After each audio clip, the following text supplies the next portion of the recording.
बिस्मिल्लाहिर्रहमानिर्रहीम। अस्सलाम वालेकुम नाज़रीन। सोजरा न्यूज़ में भली कार डहर की मां ब्रेकिंग न्यूज़ दींदा हलूं था। सरदार ऑफ डहर सरदार बंबू खान डहर बीमारी सबब कराची के निजी अस्पताल में ज़ेरे इलाज हो सो वफ़ात करे वियो आहे।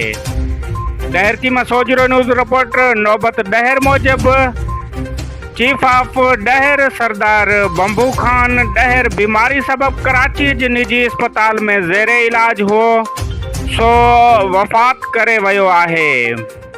नाज़रीन अवांखे ब्रेकिंग न्यूज़ ॾींदा हलूं था। सरदार बंबू खान डहर बीमारी सबब कराची जी निजी अस्पताल में ज़ेरे इलाज हो सो अॼु वफ़ात करे वियो आहे।